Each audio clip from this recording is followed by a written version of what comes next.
Good? Yep. Big ass titties. Hot town, summer in the city. Back of my neck getting dirty and bitty. Up and down, isn't it a pity? Doesn't seem to be a shadow in the city. All around, people looking half dead, walking on the sidewalk, hotter than a match head. What are you drinking there anyway? Yeah. Probiotic shit? Yeah, I'm drinking some kombucha, man. Kombucha. Yeah, so You on that train? well, there's a I shouldn't say a girl. There's a beautiful entrepreneur. She's does her brewing here.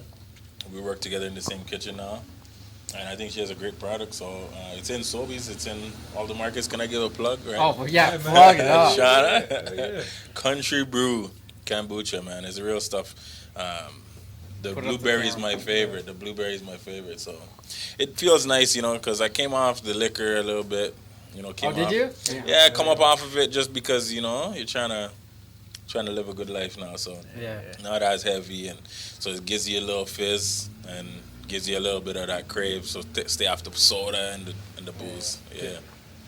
All right, man. So you established Soulyve, you building it up. At what point did you realize you were really doing something? Like you started getting more recognition and stuff like that. Like when did it really start to change? When it started to change was when we got featured on You Gotta Eat Here, man. We got featured on the Food Network. Soulyve is their destination restaurant. So pass the patty on the left-hand side, because you gotta eat here. Soulyve has the best Caribbean food I've tasted in Canada yet. It was a crazy time. We had just been a local spot, local buzz, you know. We were doing some stuff in the community. We were supporting some charities. We were making our name, serving good food. But we weren't really like at that level of restaurant. It was like a cook shop. It was kind of mom and pop at that stage. And when we got featured on You Gotta Eat Here, that's when, I mean, that was aired nationally across Canada, and then it went international and aired in UK, Australia. Is the reggae rap. Your average wrap, but taken to the next level with some jerk chicken and some mango chutney. Is your jerk chicken ridiculously hot? I would say about a 7 out of 10. Oh, jeez. And then we could take it up from there. We've had we've had people started to come. What I knew was real when somebody told me they were coming from Kingston, they were going to Windsor, and they took the detour. Just for... Yeah, Oh, yeah. Like, just because they were like, oh, man, I can't wait to try that. Oh, jerk chicken pizza. Like, I've never had these kind of things. I mean, I think they lived in Windsor, so at some point, you know, Windsor is a small city. It's bigger than a town, but Kingston's more of a smaller community, so I could imagine them being like, yo, it would be awesome to try that place.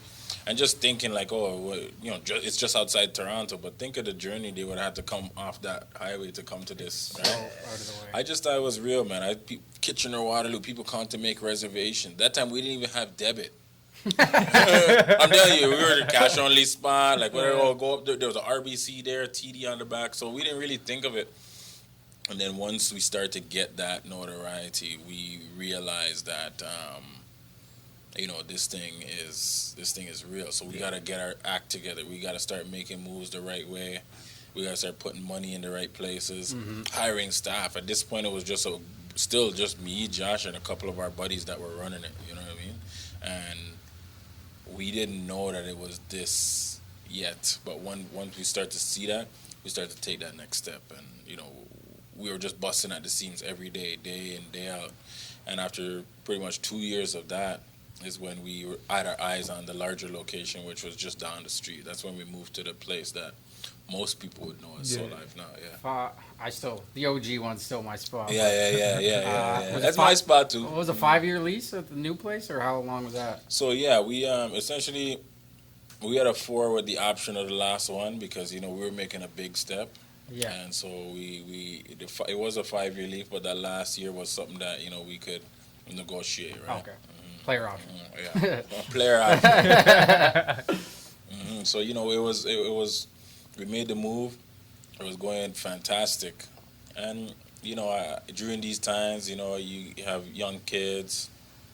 You know, you get married, so just priorities in life start to change for me. Where, you know, 16, 18 hours a day in one spot, you know, just constantly grinding. It just started to take a toll on me. So. You know, I also, as a I wasn't the same person. I didn't have the same endeavors as I was when I was 20 when I started the company with Josh. Right. At that time too, he moved out to Kingston. He decided to pursue different things. Today's episode is brought to you by La Casa Dolce Bakery and Cafe. Located in Mississauga on the corner of Cawthron and Queensway, La Casa Dolce has all your addiction needs. Fresh coffee, one-of-a-kind pastries, custom cakes, cookies, veal sandwiches. Can you imagine being addicted to veal sandwiches? Hey honey, where's the veal? I got you beef. I like them young. Crystalia probably likes that. And any other accompaniment you want to stuff your gullet with. Go now, support local, and reap the benefits of this gluttonous endeavor. Now back to the podcast with Super Chef Phil Dewar. Big titties. What do you? So yeah, and it just it had ran its course. I felt like we had established what I felt, and to this day, I still feel like it was the first dine-in Caribbean restaurant. We started in 2009 as a location, and we were doing it then. We were talking about modern, authentic, but like upscale Caribbean dining experience. I didn't see that. I see that a lot now, more in the city and stuff like that, but I wasn't seeing that then, and especially coming from culinary school where, I wanted to do my internship at a Caribbean restaurant because even though I knew it, I wanted to really kind of master it. I remember my professor being like, "Oh, well, no, like you have to do it at a real restaurant." Right. And I was just like, I'm thinking to myself, well, hold on a minute. Well, Caribbean cuisine worldwide. First of all, tourism in the island is the #1 industry. They bring the most tourists any place, more than Greece, Italy, Europe, Australia, U.S., even Disney World. And I'm thinking the food is internationally known, internationally renowned and acclaimed, and yet still our dining experience has always been kind of a cook shop experience, like a takeout vibe. Yeah. And so we were trying to do was establish that. Same thing as French cuisine, same thing with Asian cuisine, Italian. We want internationally to know that the Afro-Caribbean cuisine can stand the test with it. All of these types of juggernaut foods, So when we felt like looking around, we felt like the times had caught up. We felt like, especially in this town, it was much more acceptable.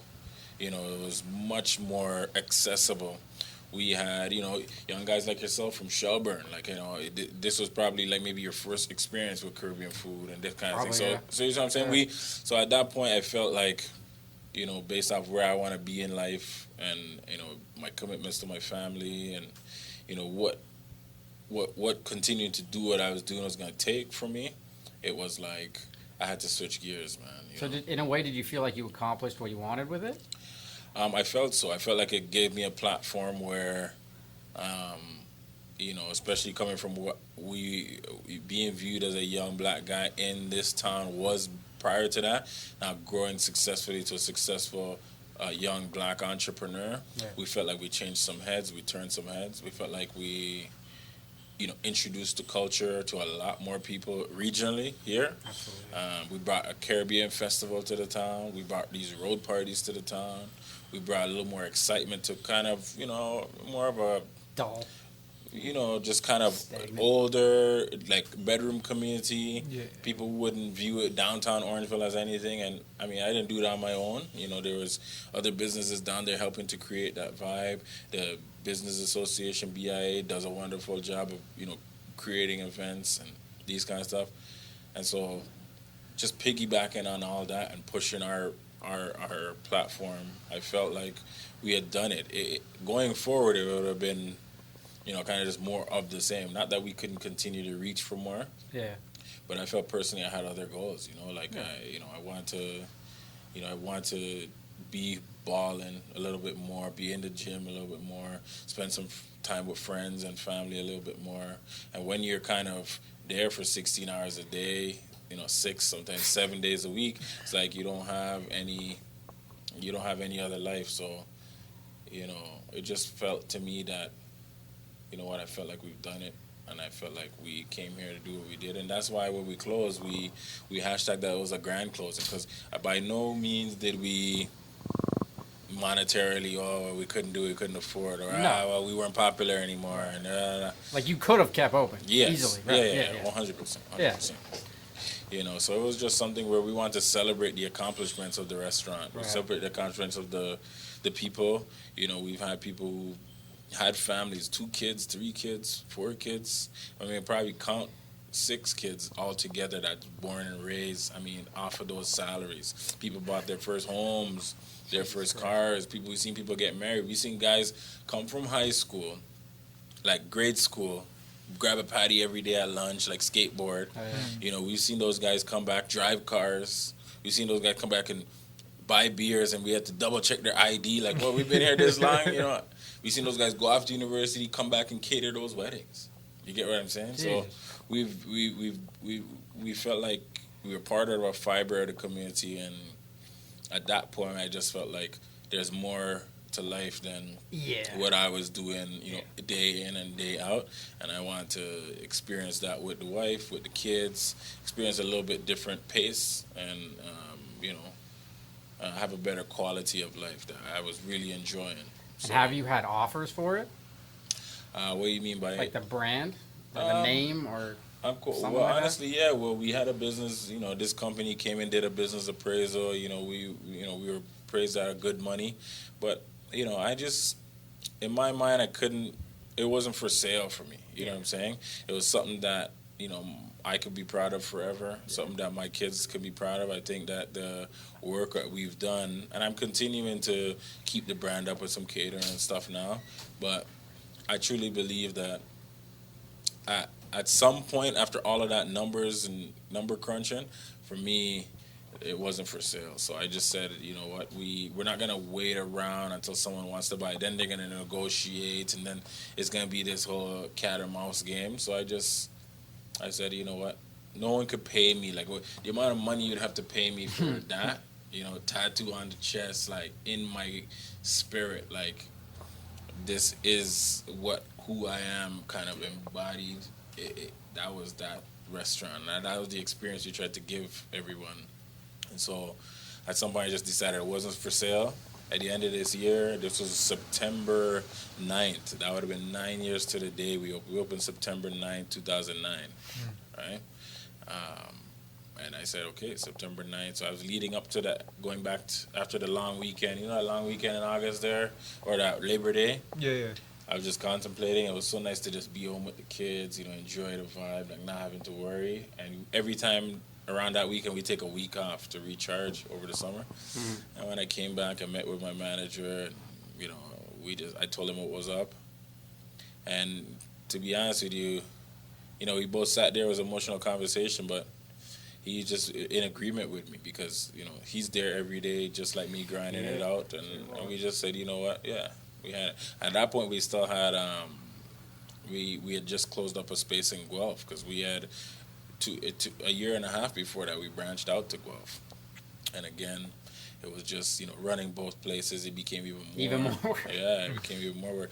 And you know, I still love Guelph as a city, and Guelph is actually very dynamic here with the university, the young culture, you know, the nightlife is good. I think that Guelph is a beautiful city, and I would have loved to continue, but someone made me an offer out there for the lease and the location, but not the brand.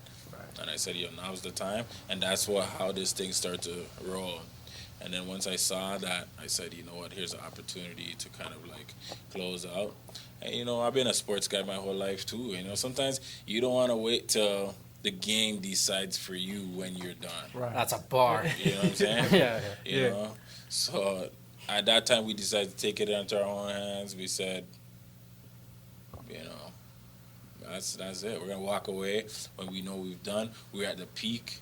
Best patio, best this, best everything. Like, we accomplished all of those things. So it wasn't for the accolade anymore. It was for really, like, what I need to do as a person. You know what I'm saying?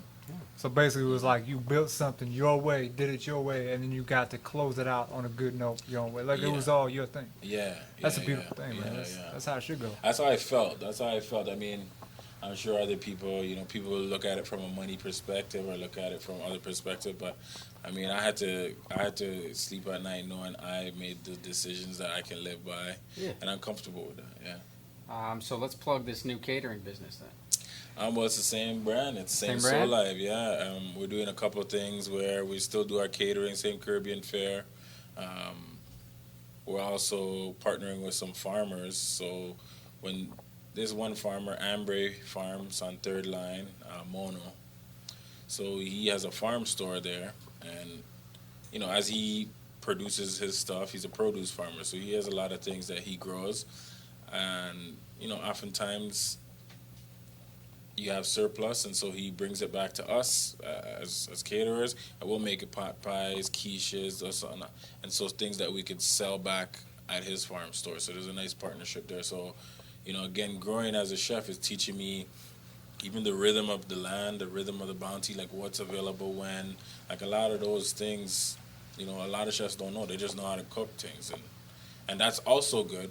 But when, building a menu in spring is different than building a menu in fall. Right. And I think that's important for me to learn.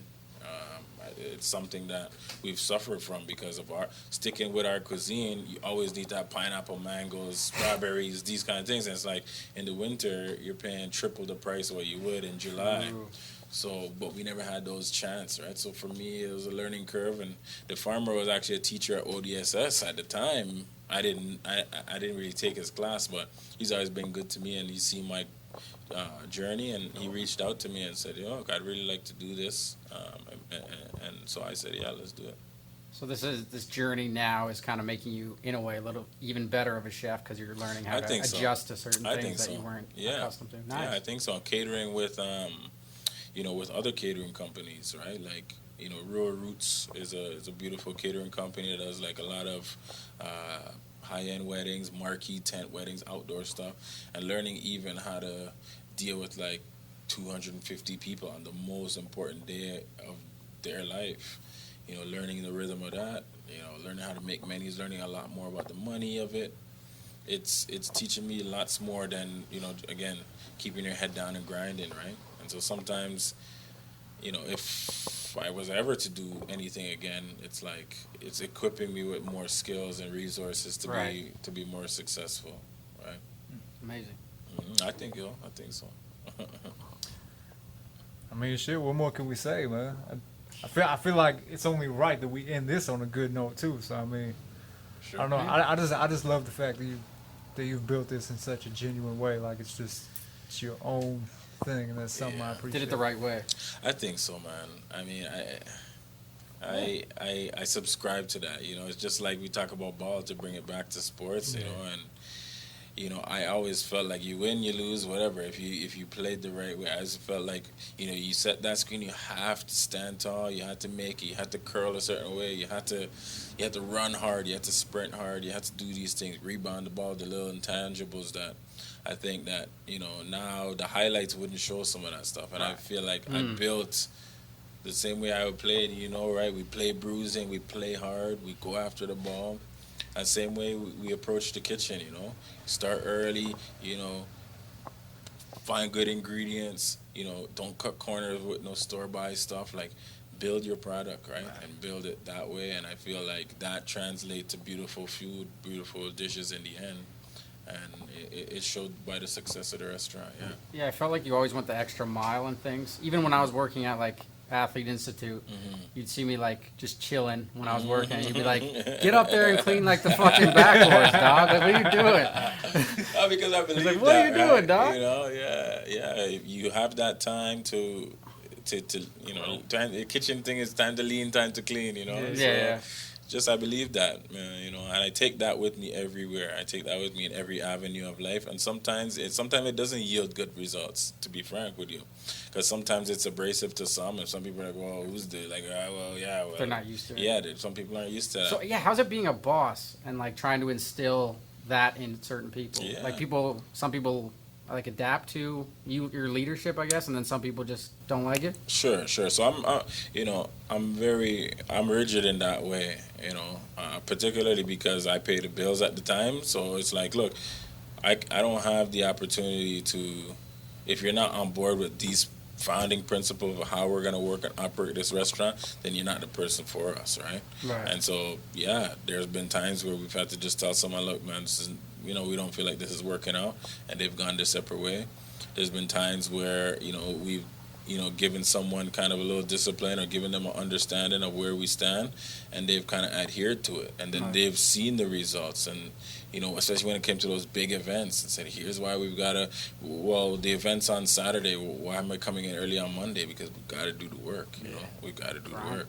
And they would see me leave last, they would see me come first, and they would wonder to themselves, like, where do you find the energy? Where do you think? And I said, well, I'm committed to pulling off this event. After the event would go on, things like the very first Carib Fest or, big events like Jazz Fest, all the details, once they would see what was at stake and see the amount of people and how efficient we were at doing what we were doing, and, sitting there at, 4 a.m. at the end of the Jazz Fest, like, wow, like, that was really good. And then people would buy in from that.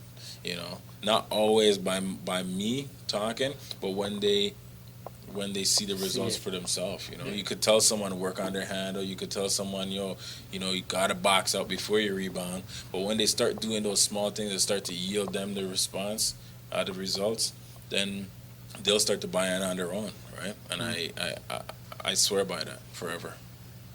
Single biggest hurdle of restaurant business? If you had to pick one, was it the time? No, because I love what it's not the single one. It's not the biggest one. Yes, the time is one. You love what you do, so you do. It's a labor of love. It's definitely passionate. Most people, I think this answer would come across as staff. We had a very good crew. We had crew that was with us for years. We didn't have, obviously summer people and people seasonal, but we, the single biggest hurdle in the restaurant life.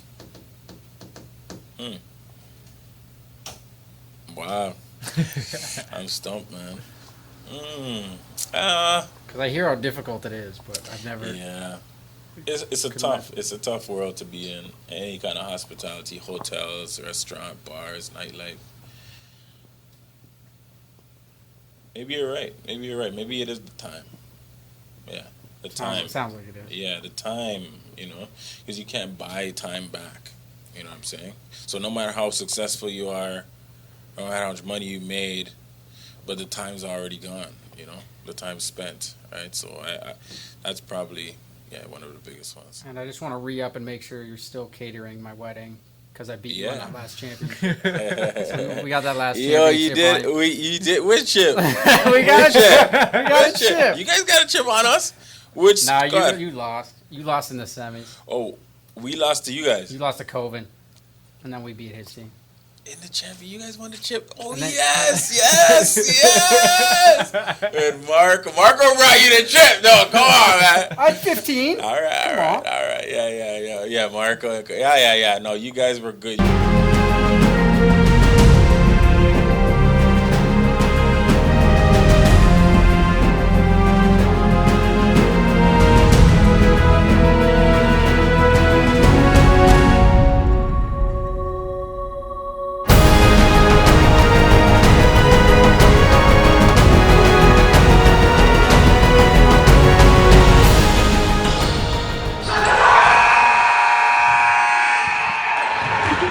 Yeah, Marco. Yeah. No, you guys were good. You guys hit your stride then, because That was our peak for sure. that was your peak. That was your peak, man. And what about? Let me talk about it now. Doug. Is Doug still playing any ball? Bro, so the season after we won, Yeah. he tore his meniscus, bad. Kept working on it, and then since he compensated with the other leg so bad, Yeah. he just tore the other one like a month ago. Oh. And I saw him like 2 weekends ago, and Yeah. he can't fucking move, man. Oh no. Poor guy. No. Yeah. He's incredible though. Doug, I saw in one day score 32 points in a basketball game. Yeah. Go home to a hockey game, Yeah. score 6 goals. Yeah. He's fucking unbelievable. Yeah, He's yeah, unbelievable. Yeah. What an athlete, a tremendous competitor. I know. Yeah, no, he was good. You guys were a good squad, man. There's your and your point guard Brandon. How's he doing, man? Good. Yeah, We saw him last night. Yeah, yeah. Still He's talking pick shit? and roll. Yeah. Pick and roll. He's good, man. We had a good run. We had one solid run where we won the championship. But I always liken those men's league to like, this is NBA now, the Axe one. But I remember those West Side men's league where it was like ABA ball, man. Like, Yeah. I remember our team, we just played some ball. We had the four pointers. We were playing with the Fat Man rules and stuff. It was like, That was the best. yeah. And Pistol Pete was on his game too. That guy could shoot the ball forever. Yo, that was probably when I was playing my best ball in those years. Yeah. Yeah. Then but then The the Axe years, restaurant life. yeah, restaurant life with And then you wear tore and your tear. Achilles bad. Yeah, I tore my You're back from Achilles. that though. You played last year, I'm right? back. Yeah, I'm back. I played the year, then I took the next year off because I felt like I need to really heal. You know, I didn't want to risk it. I was playing not the way. It's like, you know, what we've just talked about. If you can't do it, I'd rather sit down. You know what I'm saying? Yeah, it's hard. Yeah. I'm dealing with the injuries now. Yeah, It's tough, right? man. And it gets harder hurts, when you get man. older, man. Yeah. Because mentally you can still do it. You're like, Right. I know everything to do. I can still do Right, it. And then right. your body's just letting you down. Well, fuck. That was good. Let's go Yeah. cook some food. Yeah, all right, let's do that. Phil's man. gonna show us how to cook. Thank you so much, man. Appreciate you guys very much. All right, man. Appreciate y'all. Follow Soulyve on Instagram. Yeah, at Soulyve, Soulyve. And then everybody's getting married. Have them cater your wedding too. All right, take care. All right, appreciate you, Phil. Thanks for watching. Since you're here, why not take the time to like the video, subscribe to the channel, and ring that bell. Also check out Brush Crew on Spotify, Spreaker, TikTok, and Instagram. And that's all I got.